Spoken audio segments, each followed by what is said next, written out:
Are you coming to the tree where they strung up a man? They say murder three. Strange things that happen here, no stranger would it be if we met at midnight in the hanging tree. Coffee. Without it, we would never have had the Industrial Revolution. We'd all be still living in Europe in mud huts. Here in Laredo, we have the Organic Man Coffee Trike. 4501 McPherson, the best coffee on the planet. If you can't get to Laredo, you can order from the Organic Man Coffee Trike .shop.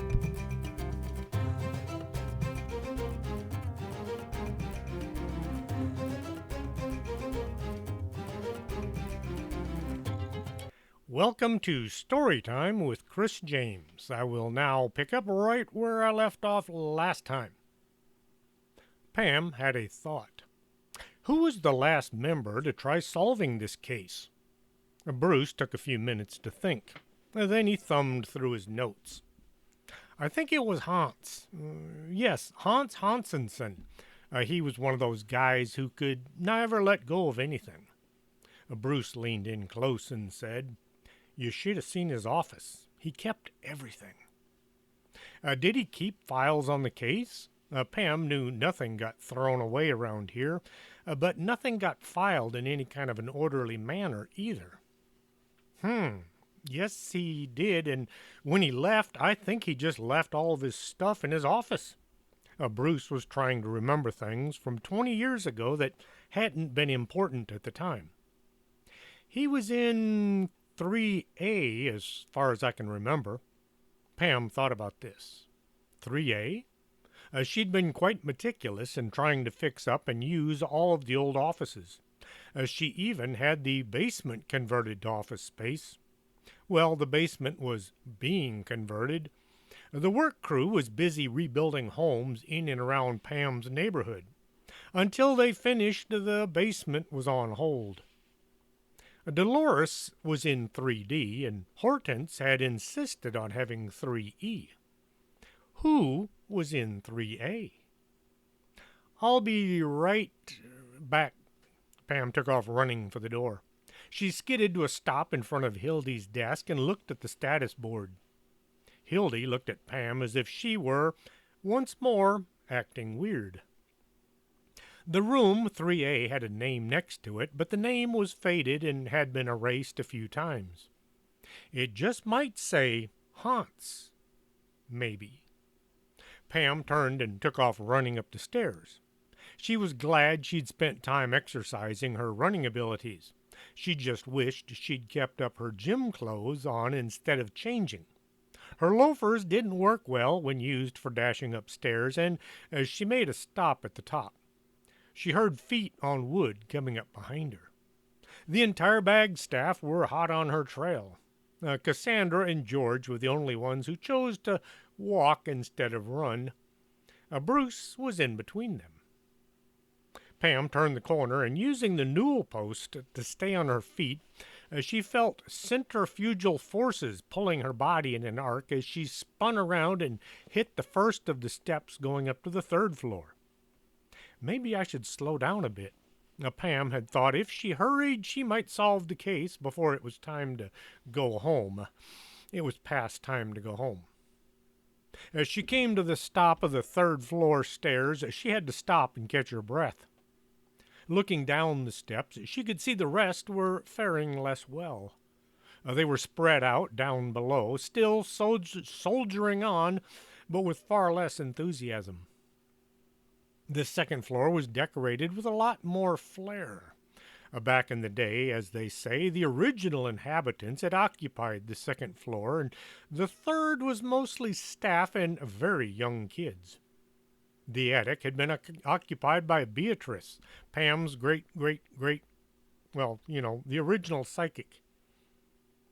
Pam looked at the doors. There was a number 3B and a 3C.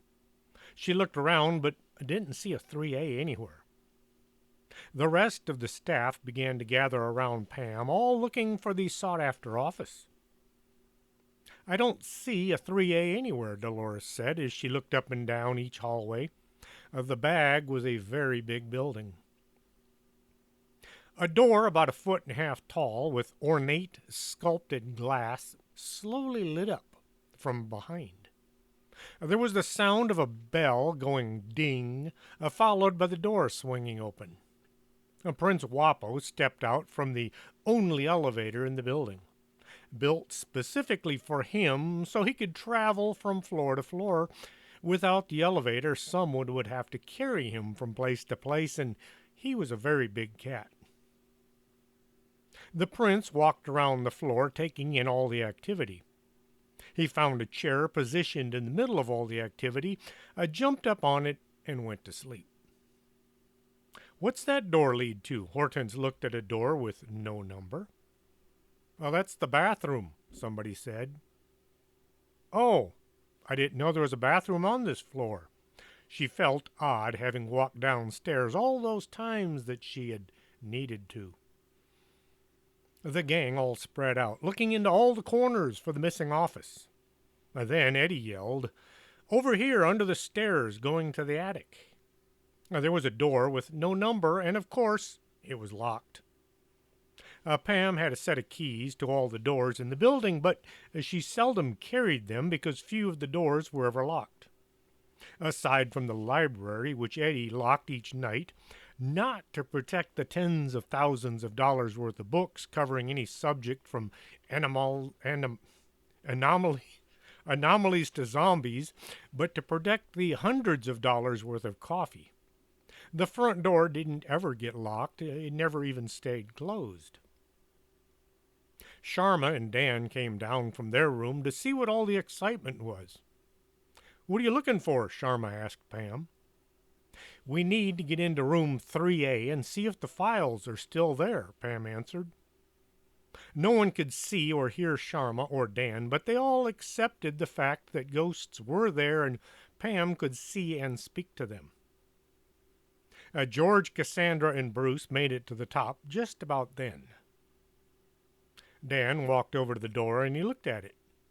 The wood was substantial. The carpenter who made this door had intended it to last a long time. The doorknob was old cut crystal, held in place by a set screw. The latch was just an old skeleton key type lock. "I can't do this if I watch, but if I close my eyes..." He closed his eyes and shoved one hand through the wood. It vanished up to his elbow. The door swung open. Papers spilled out into the path of the door. Everyone looked into this nightmare of bookkeeping. There may have been a desk in there, somewhere under the piles of paper. There were bookshelves piled with books being held down by pages, shoved into any nook or cranny. Even the windowsill was occupied by files. "Where do we start?" Pam looked at the clutter. "You know who we need?" Cassandra asked. Everybody looked at her. "Know who?" "Susie. She could cut through this mess in an afternoon." Several people nodded their heads, and others mumbled their assent. Too bad she still has a few years to serve," Pam said. Susie was still occupying a room at the mental retardation hospital run by the state, also known as the Laugh Academy or sometimes the Nut House. "Can we borrow her for a few days?" Barbara asked.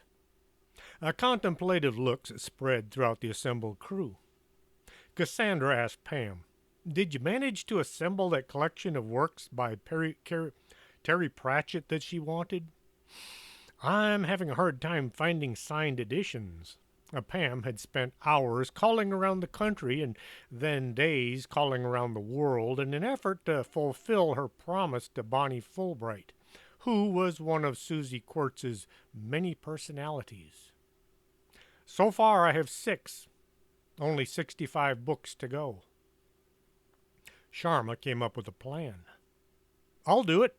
I can sort out this mess, but it might take me a few days. She rubbed her hands together in anticipation of the coming mission. I guess I could help as well. Dan didn't want his wife to have to do all of the work. They were still mostly on their honeymoon. Pam turned to the assembled staff. Well, let's let the ghosts take care of things here, and I'll get going. It's kind of late. We should all probably be home by now. Bruce looked around at the gathered bag members. This house has always had spirits, but I never would have asked them to lend a hand in bookkeeping. Pam did the requisite thanks all around. Bruce said he'd like to come by more often and just kind of hang out. He'd found being retired just about as dull as could be after battling demons and chasing ghosts for a career. As the gang was making their way back downstairs, Pam saw Sharma carrying an armload of paper out and setting it in the hall. Dan was waiting in the middle of 3A looking for a starting point. Prince Wapo woke and had a good stretch. He then got busy watching as the two ghosts moved papers from the office to the hallway. Cats and children can see ghosts. Pam got home. It was 6:45. Paula was just setting the table for dinner. And now that the Haverstraws had moved out and the pair staying in the garage had bought an RV to live in, there were only the Bellums and the Boguses left to feed. Pam was now able to sit at the dining room table, if she could just get home on time. Pam looked at the two bowls sitting in the center of the table. Rice in one and beans in the other. Paula saw the look of total desolation in Pam's face. We're saving up to pay for all the repairs needed around home. She began serving out spoon loads of the tasty but dull concoctions. Don't worry, we should be solid in a month or two, or maybe 3. Pam's folks had found a new course in life after attending a Financial Peace Academy, a class. The new concept, like act your wage and stop spending money you don't have, were bandied about until Pam had come to the conclusion that her folks were right. Now, anytime anything needed buying, it was paid for with cash or it was done without. The mid-July blizzard had destroyed most of the neighborhood. Pam's home was lucky to have survived. It was missing the fence and parts of the roof. The yard was now just a dirt field, not a tree to be seen. Paula's washing machine was now modified snowblower, and some of the furniture did need to be replaced. Pam hoped to be back to normal before Christmas. Nothing like having a big old Christmas dinner consisting of rice and beans. Thanksgiving had been bad enough. Pam had a thought. It wasn't a good thought, but most of her best ideas had found her in peril or worse. I have a few bucks in the bank. I was saving up for that new used car, but now I don't need one, so how about I give it to y'all to help fix the house? She was that tired of rice and beans. Paula was having none of this from her youngest daughter, or her oldest daughter either, Pam being an only child. But Al thought this sounded great. He could get the house fixed up and not have to look at the mess any longer. So after dinner, Pam wrote out the biggest check of her life. Well, the biggest check from her own bank account. Chapter 6. More Missing. Pam dashed into her homeroom class and took her seat just as the bell rang. You're late. Well, she was almost late. She felt like it was a fantastic accomplishment until she noticed all the empty chairs. Pam did a quick head count. She added up all the empty seats and then remembered there were some desks unassigned to anyone. So Pam counted the heads, literally, present. She came up with 15.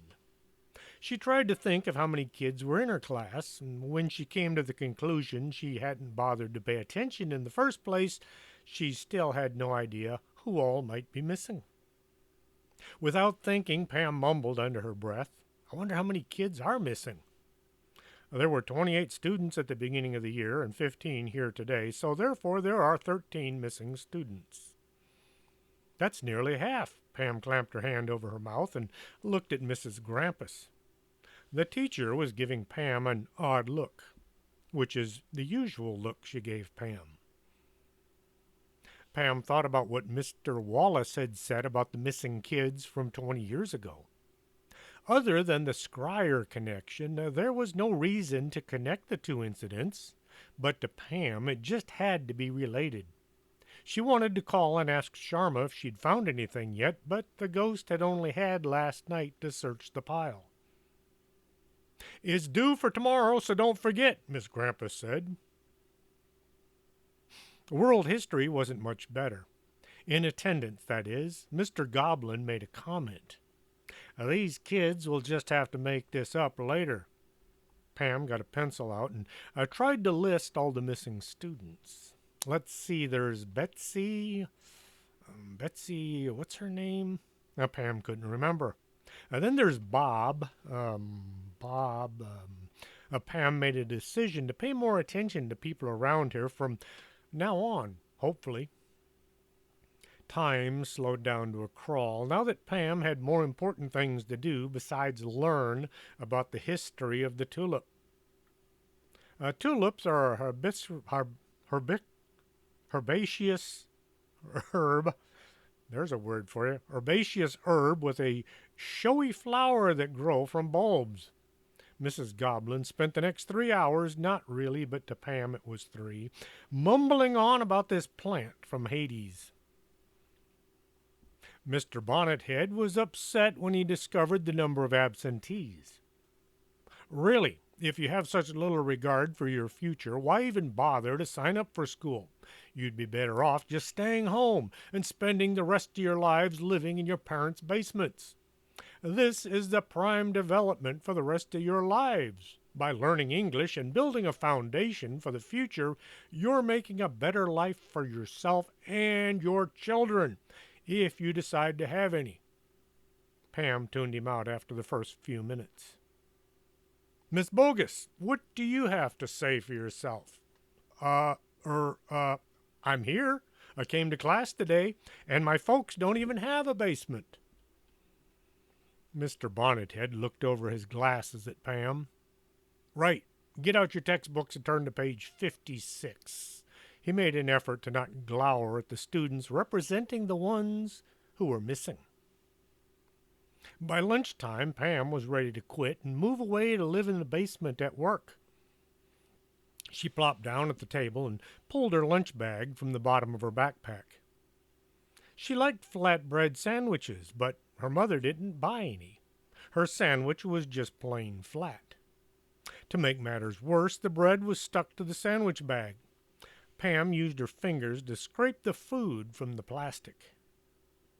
Once she felt just a bit less hungry, she got out her phone and called the office. Hildy answered after a few rings. Bogus Anomalous Group, what do you wish to talk to? Hildy, it's me, Pam. Pam Bogus? Yes, her. Can I talk to Mr. Techno, please? Eddie. The barista. Thank you. Pam listened as the handset was dropped on the desk, and then the sound of nothing as she waited for Eddie to come on. Hey, Pam, how's school? Lots of missing. Would you do me a favor? Could you run up to the 3rd floor and just say, have you found anything? And then come back and tell me what you see. She knew Eddie had no psychic abilities, but Sharma should be able to convey her thoughts somehow. Sure thing, I'll be right back. Eddie took off heading upstairs. He didn't run because he got enough running on his days off, but he did move fast. As the 2nd floor came into view, he saw Garrett standing in the middle of the hallway. He had a snow globe held out in front of him, using it like a compass. Mrs. Clark was following him with her eyes. Hey, Mr. Techno, I'm going to become a crystal ball glazer, Garrett said, holding up the snow globe, as if this were a valuable relic. What are you looking for? That giant hid a prize around here, and I'm going to find it. I hope. He looked into the globe, but was having trouble seeing what he wasn't seeing. Mrs. Clark tried to encourage him. Remember what Mrs. Medusa said, you have to look into the corners. But, Mom, there aren't any corners. Try looking past the little snowman.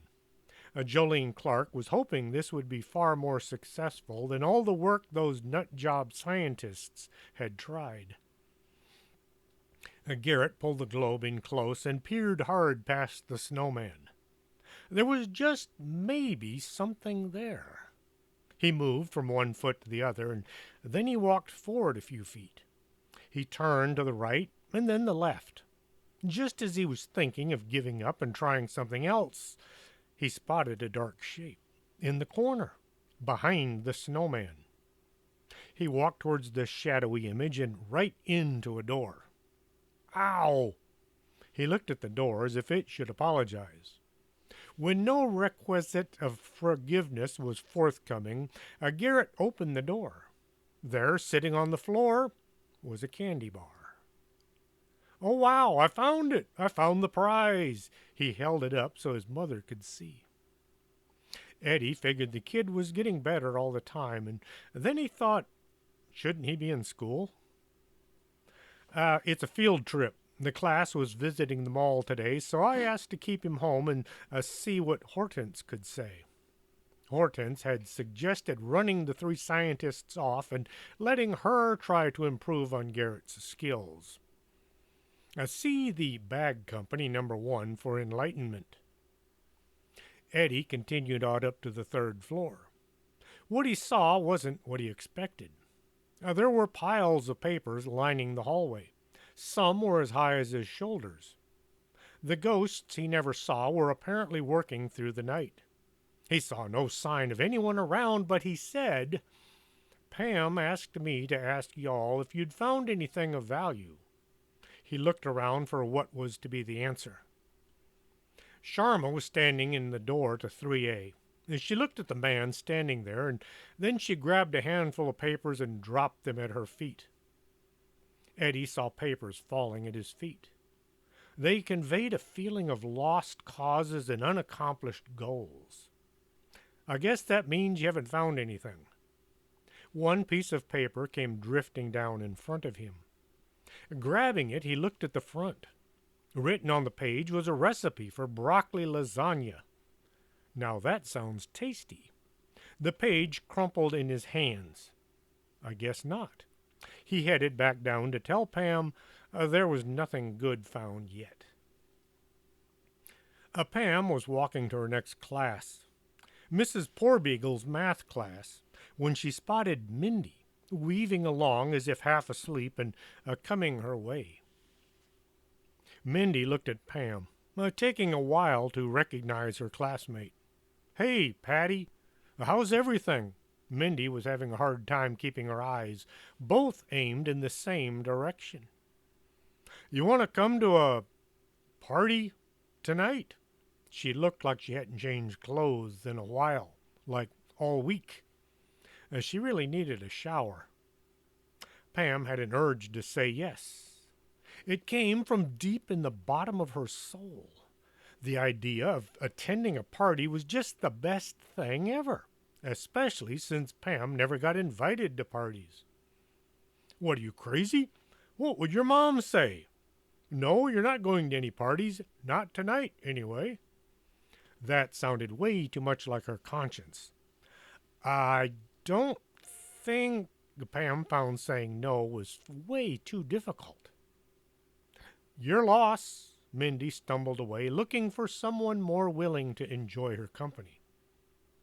I should follow her and see what's going on, Pam thought out loud. She started in the same direction as Mandy, but lost sight of her. Mindy had turned a corner, but was nowhere to be seen when Pam got to the same spot. Pam found thinking was suddenly far too much effort. I should have gone to that party. Pam turned for her next class. Pam parked in the dirt lot and ran inside to see how Sharma was getting on in her search for important papers dealing with missing teens. Hildy actually looked alert for a change. She was thumbing through a gun magazine she must have gotten from Mr. Armstrong. Pam made it to the third floor with few interruptions. She did stop to say hello to everybody that she met, but she tried to not get too involved. When at last she made the top step, she was amazed by the chaotic looking mess. There could be no possible method to this madness. Dan came walking out of room 3A with an armload of papers. Sharma stuck her head up from behind a pile. Actually, she was in the pile of old files. Pam, how was school? Sharma had a piece of paper stuck to the top of her head like a hat. I'm so looking forward to the weekend. I need a vacation. Pam looked at the paper laden haul. Any luck? You guys really need to do something about your filing system. I found at least a dozen unpaid receipts. Sharma pointed to a chair with a few pages sitting on it, being held down by the prince. Prince Wapo liked hanging out with the ghosts. How about anything from the missing kids from 20 years ago? I found a few pages with scribbled notes on them. One actually said the missing teenagers are, and then the page was torn in half, and the important part is missing. Sharma tried to move her legs, but was trapped by the paper quagmire. Pam looked at the biggest pile, heaped up against the wall, blocking the door to room 3D. What's all this stuff? Dolores was either trapped in her office or blocked from her office. Old flyers, apparently. Hans liked to hang on to advertisements in case he decided to buy something. Sharma managed to kick her way free of the pile. I think Dan has found the back wall. Dan had started out trying to make nice, neat stacks of papers. This had developed into just tossing the papers into whichever pile was closest when he exited the office. Well, that's the end of it, and now we can start as we move everything back into the office. Oh, don't put it back. We can use the office space for another psychic. Pam saw that room 3A was twice as big as any of the other offices on this floor. Sharma gave Pam a conspiratorial look. It's our system. Now, see the window? She pointed out the open window on the back wall.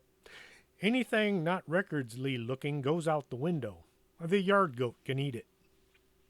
Pam looked out the window and down to the yard. The goat was munching away on a small pile that had been a big pile earlier today. The ghost chickens were all running back and forth chasing any blown papers. She saw all the Civil War ghosts making a line by the storage building. They were learning all about modern technology. Well, we'll be chunking most of this mess out the back window. If the goat doesn't eat it, I'll get the boys to bury the rest. The Civil War soldiers preferred it when people referred to them as the boys instead of the men. They had done a good job disposing of the giant man-eating. Well, there was little evidence the worm had ever actually eaten anyone, but still they had disposed of the giant worm by burying it in the front yard. Now there was a nice corn crop growing from its remains. The door to 3D opened and Dolores vanished as a wall of papers fell in on her. Who put this mess out here? Was barely audible from beneath the surging pile. It crashed in like a wave hitting a bulkhead during a storm. Pam waded in and cleared a hole where her head should be so Dolores could breathe. Sorry, we're sorting out the papers from Hans Hansenson's room. Pam pulled Dolores up and onto her feet. Dan kicked a trail through to the door. All Dolores saw was paper magically moving out of her way. Pam took in the scryer's appearance. She had on a motorcycle helmet and a flak vest, borrowed from Mr. Armstrong. The chair Dolores had been using was fitted with seat belts, so anything trying to drag her through the mirror would hopefully not be successful. It's been a long day. I think I'll head home now. Dolores made her way through the thin corridor that was just a few feet wide. She had to turn sideways to squeeze between some of the paper piles. The flak vest came down to her knees, the motorcycle helmet still squarely on her head. Pam knocked at the door to 3E. She wanted to see if Hortense was there. When there was no answer, she opened the door and looked around. Hortense wasn't there, but there was no evidence that she'd been in today. There were several coffee cups sitting on the desk, as well as the bookshelves. A beat up looking umbrella sat in the corner. Hortense may have just stepped out to stretch her legs, or she might not have been in today. Sharma, have you seen Hortense today? The giant? No. Dan, have you seen Colossus today? Dan poked his head out from around the door jamb. No, not since this morning. Pam thought she'd check with Hildy on the way out. Hildy handed Pam a piece of paper with a bunch of writing on it. This came in just a few minutes ago. Some woman said she needed you to go by some place and take care of this. Pam forgot what she was going to ask as she looked over the request. Mrs. Gilgamesh at the public library? I guess I can swing by on the way home. Pam went out to her pickup to see about maybe getting home before dark. The public library wasn't all that far from her house, so Pam pulled into the parking lot and went in to see Mrs. Gilgamesh. So what seems to be the problem? Pam had her notebook ready to jot down any pertinent items. Mrs. Gilgamesh had taken Pam into the back room, well away from the public parts of the public library. It's the shusher. We just can't seem to get away from him, she whispered, looking around as if doing something forbidden. What's the shusher? Pam asked in a normal voice. Shh, came from somewhere around the ceiling. Oh, Pam got it. Any idea who might be responsible? She whispered this time. No, no one has died around here in like forever, as some of the clientele are beginning to complain. How long has this been going on? Pam wrote down, shush, no dead complainings. About 3 months now, Miss Gilgamesh looked around. It just seemed to start up one day, and it's been with us ever since. The librarian looked around for prying eyes. I'll wander around some and see if I see anything. Now, Pam looked at her notes. There was a 0, followed by an O, and a PQRS. She didn't remember writing any of this. The library was partially filled with kids from school looking for some place quiet to do their homework or some place quiet to meet up with their friends. There were a few homeless guys sleeping in the corners. They all had books propped up in front of their faces, so they looked like they were reading. More than one had their book upside down. Pam walked around the shelves looking for anyone who looked dead. Sometimes the dead weren't too obvious. Sharma hadn't even known she was deceased until Pam confronted her with the facts. When nobody presented her with an obvious target, Pam tried to entice the shusher to show himself. She lifted a book from the shelf and held it out in front of her, feeling just a bit guilty. Pam checked the cover. Flying Saucers Attack Walmart. Well, she recognized that book. She let the book drop while looking around. The book made a nice crash as it hit the tile floor. Shh, came from behind her. Pam spun around, but saw no one who might have objected to her outlandish display. She picked the book up and replaced it on the shelf. Pam walked around some more. Sitting at one of the tables was someone she recognized. This was the last place she had expected him to be. Rumpus Ganglia sat at a table with his head sitting on the edge. A book was propped up against his jacket, which was rolled up to keep the book in place. His body occupied the chair as if not interested in anything going on around it. One hand would reach out and turn the page when required. How's the bike? She asked as a way of greeting. Rumpus looked up and gave her what passed for his best smile. Great, I just swung in here to catch up on my reading. He pointed to the book. His head bobbed up and down as he talked, since his chin was holding his head up. Pam looked at the cover. This sucks. What's it about? Some guy who gets turned into a vampire, but he doesn't know how to fly. He's trying to learn, though. Rumpus had to look at her out of the corner of his eye since his neck wasn't doing its job right now. Pam raised her voice a bit. Have you seen anything around here that looks suspicious? Shh, came from somewhere up around the light fixtures. Pam looked up and then she tried scanning the area around the light. I'm not going to shush unless you show yourself. People at the next table over looked at Pam and then they gathered their things and moved to a farther location. Rumpus tried to look up, but only managed to see his eyebrows, which needed a trimming. You want I should take this guy out for you? He tried opening his mouth real wide so he could get a better look up. I'm trying to find out who keeps telling people to be quiet. Shh. Rumpus reached down and lifted his head up between his hands. He turned in a circle looking for the source of the sound. He felt he owed Pam a big favor for reacquainting him with his bike. The sound always seemed to come from behind him. I have an idea. Say something while I look over your shoulder. Well, I'll look behind you. Pam stood up on a chair. Rumpus said in a very loud voice, Whoever keeps telling me to be quiet is asking for a knuckle sandwich. Shh, came from behind him. Pam saw a translucent shape appear and then vanish as the sound came to her. I got it. It's a new ghost having trouble manifesting. Now I just have to figure out who he is and why he keeps going shush. Shh. Yeah, like that. Pam went back to speak to Mrs. Gilgamesh. Have y'all received anything in the past few months that came from an estate sale or something like that? Let's see. We did get some boxes of books sent by the family of an old guy who died last year. Could that be what you're looking for? Maybe. Can I see them? Pam tried to not look at Rumpus, who had followed her into the librarian's office.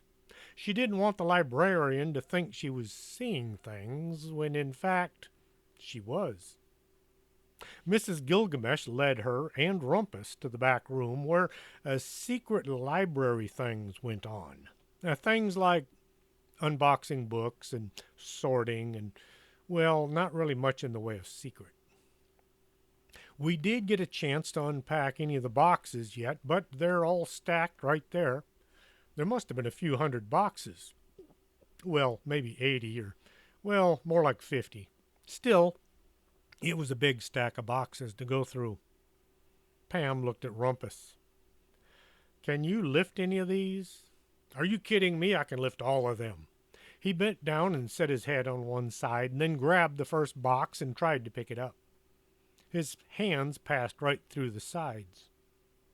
Rumpus tried to scoop the box up off the ground, but still he made no contact with the container. I don't get it. I can pick up any book off the shelves. Why can't I lift one stupid box? He kicked the offending carton, but his foot went through and came out the other side.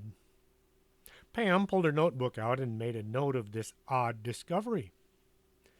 Can pick up book, but not box. Pam was going to write a book about ghosts and all the things they could and couldn't do. She was also compiling a book on Bigfoot along with her Aunt Donna.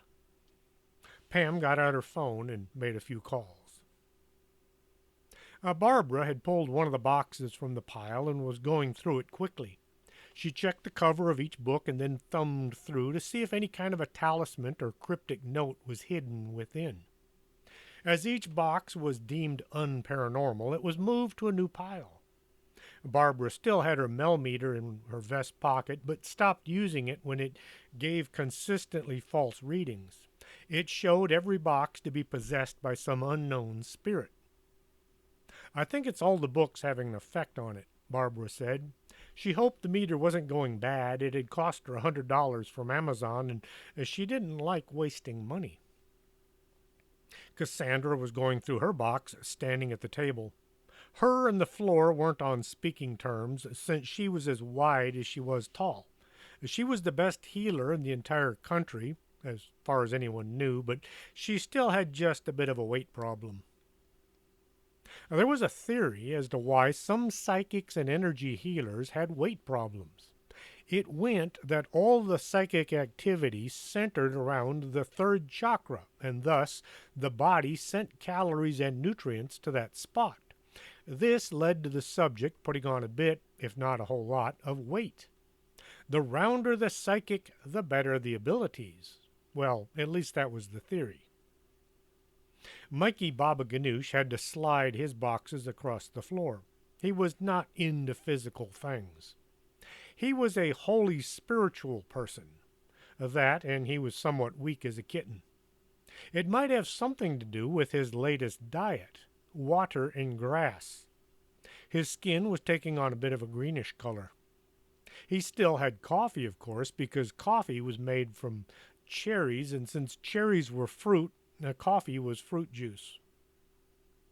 Rumpus had stayed around trying to help out. He finally wound up sleeping in the corner, a book propped over his head, which was sitting on top of his jacket.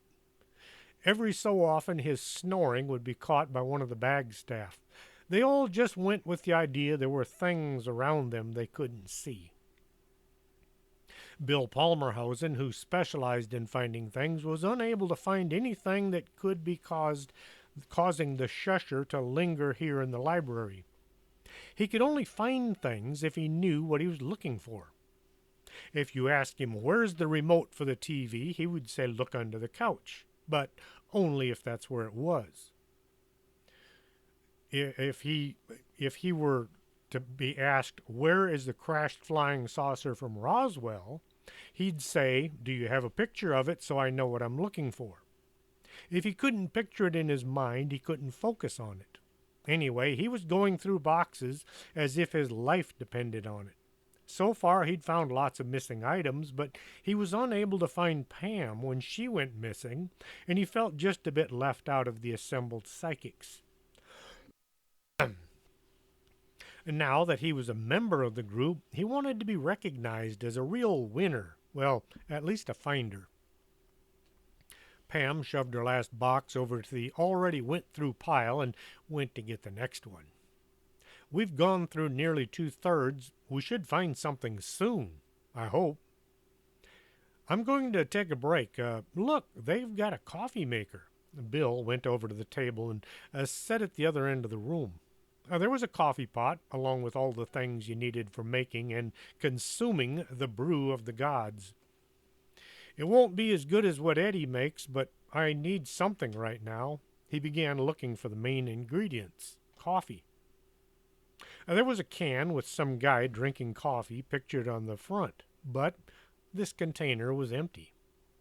Next to it sat a brass jar that looked like what you'd find really exotic and really expensive coffee grounds. He unscrewed the lid and began making a fresh pot. Pam sat down next to Barbara and opened her next box.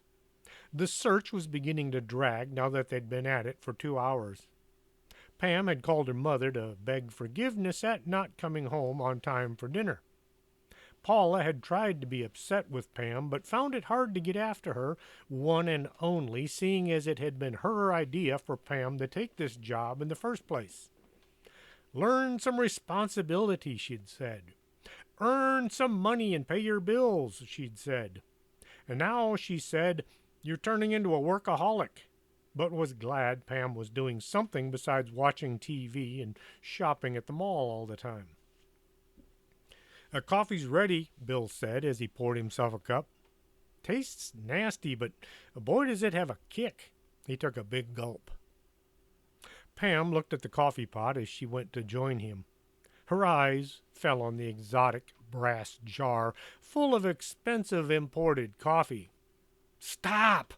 She recognized the jar for what it was. Bill had the cup to his lips. He looked over the rim at Pam. His eyes took on a worried look. Um, that's not coffee, that's an urn. You're drinking someone. Pam gave Bill a very worried look to go along with the one he already had. Brrr! He tried to spit out what he had already swallowed. Ick, oh man, this is nasty. He tried to stick one finger down his throat to bring up what he had already swallowed. Shh. No, don't do that. Pam looked around for a bucket. Here, use this. She slid the trash can over after emptying it out first. Bill did his best impersonation of Linda Blair. What did you do with the old pot of coffee? Pam asked. Bill simply pointed to the sink. Oh, now this might be a problem. Pam got the used coffee filter and looked closely at its contents. Does this look like coffee or cremation remains? As she poked at it with one finger. Barbara looked at the black mass and scratched her head. I don't know. I've never made a pot of cremation before. Just as Bill was finishing up, somebody asked, so how did he taste? He began throwing up all over again. Pam went to inquire as to whether the stuff at the library, the staff at the library, had in fact made coffee using the contents of the same urn. Don DeLeon was the head guy in the back room of the library, kind of the top man of unpacking boxes and things. I can neither confirm nor deny making coffee from cremated remains. He felt as if he was being unjustly accused of something in the order of homicide or worse. Maybe he'd read too many crime novels while working at the library. I just wanted to know if any of the remains were thrown out. Pam was trying her best at being tactful and appeasing. I can neither confirm nor deny any cremated remains being thrown out. Dan was using all of his best dodging the answers to her questions he could without saying anything. Pam went back to see about putting this case to bed before it was past her time, for bed, that is. Being a school night, Paula would insist Pam be in bed by 11 p.m., even if none of her homework got finished. You can get up early and do it then, she would say. Cassandra was examining the two piles of coffee grounds and human remains. She had the urn next to the two piles, trying to see if the missing quantity equaled the two samples. I think we just might have the whole batch here, she said with far less confidence than she felt. How will we know for sure? Pam asked of anyone willing to hazard a guess. Barbara was looking at the urn. As she tilted it over and looked at the ashes inside, she lifted her bag from the floor and dug around inside a bit. Pulling out a cell phone battery charger, she got busy stripping the ends. Once she had the two exposed wires, she twisted one around the base of the urn and shoved the other deep inside the opening. Next, she plugged the charger into the wall plug. At first, nothing happened. Then, slowly, a form began to manifest. It looked like a really old guy who had left home without bothering to put on his clothes. He wound up sitting in the middle of the table, looking around with a not too happy look on his face. Are you? Pam looked at the inscription on the side of the urn. Mr. Snuffleups? She looked closely at his face to avoid seeing too much of his body. Shh! You're making too much noise. I'm trying to sleep, he glared at the assembled bag staff. Having a direct power source pumping electricity into his urn, Mr. Snuffleups was now visible to all. Bill was still feeling quite ill after consuming some of the old guy's remains, but everybody stared on with amazement, never having seen a ghost before. Do you realize you're no longer among the living? Pam was already acquainted with how some dead folks sometimes didn't know they were dead. Well, duh. Why do you think I'm living in a can now? Mr. Snuffleups crossed his arms as if he'd made his point quite well. How did you wind up here at the library? Barbara was holding her millimeter out, trying to get a really good reading. She looked at Mr. Snuffleups and then at the gauge. This is just fantastic, she said to her gathered workmates. Those idiot movers. They were told to pack up everything on the bookshelves and bring it down to the library. They saw my tin can and thought it was some kind of a fancy decoration. He looked around the back room. I was supposed to go to the cemetery and spend my days sleeping among the trees and the flowers, and not being disturbed by a bunch of noisy kids who don't know when to be quiet while in a library. Pam thought about something she'd learned while working other ghost cases. The new cemetery doesn't have an urn vault. It was never built. The money that was supposed to go to build the nice new urn vault had been used to redecorate the administrator's office. He was now being harassed by the spirits of all those who had paid in advance for the privilege of spending eternity in the new cemetery after cremation. What? That must be why I wound up sitting on a bookshelf back home. Mr. Snuffleups scowled at the floor. How about we deposit your ashes at the old cemetery? Pam asked. What, are you crazy? That place is full of Civil War soldiers who don't know the war is over. Mr. Snuffleup gave Pam his best hard stare. Actually, they're spending their time hanging out at the bag office. Some are planting crops, and others have taken up learning modern technology. Since when? Mr. Snuffleup looked just a bit less upset. Since we convinced them to stop shooting up the cemetery and to try getting along? Now, there was no we involved. It had all been Pam's doing. If you'd like, I can. Pam looked at her watch. One of my associates can run you out there and get you situated right away. As someone whose mother wasn't waiting for them at home and not happy they were waiting at that. I'll take him, Bill offered. What do I have to do? He spoke before he had an idea as to what he was volunteering for. Just take the urn out to the old cemetery and find an empty spot in the urn vault. Leave a note for Mr. Dudley telling him, well, Mr. Dudley isn't his real name, but he looks like Mr. Dudley from the movie The Haunting. Anyway, leave a note saying this urn is from us at the bag company, and that should be that. Pam said this last as she was walking out the door, hoping to get home in time to eat and hit the bed before her mom thought of some new rules to pass for Pam to live by. Pam wished she didn't have to go to school. It was interfering with her job. Chapter 7, Fried Day. Pam chugged down her fourth cup of coffee as she jumped from her pickup and stumbled across the street to class. She returned shortly to grab her backpack and leave her now empty cup in the truck. After getting home late and having to explain to her mom why it had been so important to get Mr. Snuffleups removed from the library and resituated at the old cemetery, she'd remembered she had a test today in math class. When did math go from adding and subtracting to letters and weird symbols? Pam had sat on the floor of her room, using a flashlight to study so the light wouldn't bother Sarah or alert her mother. Pam's mother, not Sarah's, that Pam was not in bed asleep but was up past bedtime, even if it were for a noble cause. Pam woke, still sitting on the floor with a dead battery in her light and a sore bottom. Pam hoped she could catch up on her math by studying during the other classes. She had used brown paper to cover all of her books, so they all looked the same. Well, except for the size and the thickness, they all looked kind of the same. Mrs. Grampus started class with a roll call.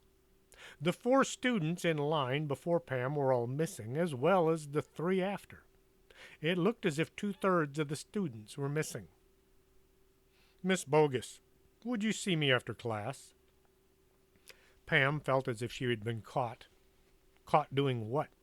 She racked her brain. What had she done lately that might lead to her being in trouble? Aside from the flashlight incident, which really shouldn't count since it had happened at home and not in school, Pam felt as if she'd been a model student. Well, except for the fire and the rat that jumped from her backpack. Pam didn't have anything to do with the rat. It had just hitched a ride from somewhere and decided to make its presence known in the middle of history class.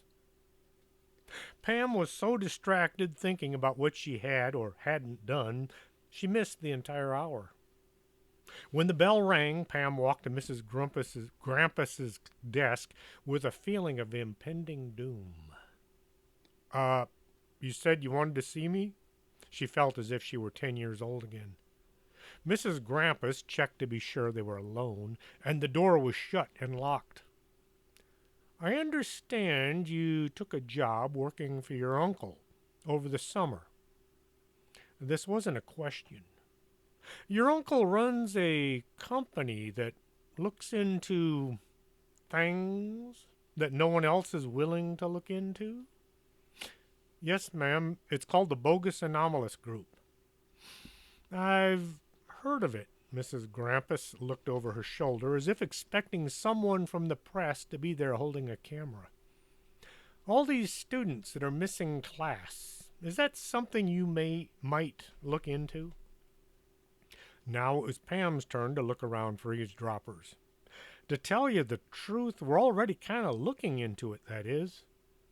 Is there anything going on that might lead to, say, something weird like, oh, I don't know, a snowstorm in the middle of July? Mrs. Grampus looked at the classroom door to be sure it was locked. Several students were looking in through the little window as if impatient to get to class. They all naturally assumed there was something going on between Pam and the schoolteacher, something that involved something Pam had done, something bad. As of yesterday, we really didn't have anything of a bizarre nature, except for Dolores and Hortense bumping heads through their mirrors. But I'll let you know as soon as we find out anything. And the bell rang. Miss Grampus had given Pam a note explaining why she was running late. Pam managed to find 6 staff members who all questioned her being in the hallway after the bell rang 8 times. You there, why are you skulking about the hallway as if looking for trouble to get into? This was the vice president. I was speaking with Mrs. Grampus, and that made me late. She gave me this note. She handed over the note, explaining her tardiness. After reading the note from top to bottom and flipping it over to see if there might be some interesting facts jotted on the reverse side, the vice principal sent Pam on her way. Pam made the first corner. And just what do you think you're doing? She had run into the hall monitor. I had to talk to Mrs. Grampus, and now I'm running late, and here's a note saying why. Pam handed over the note once more. Pam fought the urge to run, seeing as she was now 10 minutes late for Mrs. Goblin's class. Stop right there. What are you doing in the hallway after the bell? Pam handed over the note again. After the 6th staff member had shanghaied her, Pam thought there can't be any more delays, and she was now 20 minutes late. You there, why are you skulking about the hallway? Oh, it's you. Never mind. Wait a minute. I saw you over by the front office 15 minutes ago. What have you been doing all this time? Pam was now running along the hallway, looking in every direction, trying to avoid any and all staff. Stop running in the hall. What are you doing? Haven't we already done this? The hall monitor gave Pam a once-over and then let her go. Mrs. Goblin looked at the note as if Pam might have been the author instead of one of her fellow teachers. History wasn't as interesting as what was going on right now, and Pam was half an hour late. You'll have to go by the front office and get them to list you as present. Otherwise, you'll be marked missing without an excuse. Mrs. Goblin picked up where Pam had entered. Pam had no idea what was being talked about. Mr. Bonnethead was not in today, so they had a substitute, Mrs. Whale. She spent most of the hour trying to figure out what the class was supposed to be working on. Pam noted there were only 10 kids in the room. Lunch was delayed while Pam went to the office to try to straighten out her attendance. No, ma'am, I was here, but I wasn't there. I was running late. No, ma'am, I wasn't running in the hallway. I was running late, but not running. I had a note from Mrs. Grampus. No, ma'am, I don't have the note. Mrs. Goblin has it. Now, Pam had an overpowering urge to just leave it and take the absenteeism. Is absenteeism even a word? She went to dig her cell phone out and call the office, the bag office, and ask how the search was coming. She also was worried that Hortense might just have gone missing. After nearly 30 minutes of standing around and 5 minutes of actually telling her side of the story and then waiting for a decision to be made, Pam was sent on her way with an assurance that the absenteeism, if that is a word, would be looked into and removed from her file if the matter was as she claimed it to be. Pam made a mental note to tell her mom what was going on, just in case a note should arrive informing her, Paula, not Pam, of the missing time. She went to her favorite table and got out her phone and sandwich. Hey, Hildy, it's me, Pam. Pam Bogus? Yes, her. Pam hated trying to do anything important over the phone. Did Hortense come in today? Pam held the phone away from her ear. Hildy and Hortense did not see eye to eye. Not just because there was a 1.5 foot height difference, but it had to do with the first encounter between the two when Hildy accused Hortense of being a man. Could you check? I really need to know. I'll wait, but please hurry. I only have 15 minutes. Pam listened to the handset being dropped and the sound of footsteps receding in the distance. This did give her time to eat her lunch and finish the lukewarm coffee in her thermos and dig around until she found some leftovers from yesterday, which Pam ate as well. She was just about to hang up when she heard the sound of Hildy return. She's not here, nobody's seen her, and I could care less. Hildy sounded like her old self again. Now Pam had more things to worry about. She wanted to leave school and go looking for her tall friend. As she headed for home ec and her next possible class in firefighting, Pam kept wondering what was happening. And with that, I'm going to break right here, and we will return next time with an exciting misadventure of Pam Bogus. In case you hadn't noticed, all the teachers in her school are named after sharks. Are you coming to the tree where they strung up a man? They say murder 3. Strange things that happen here. How stranger would it be if we met at midnight in the hanging tree?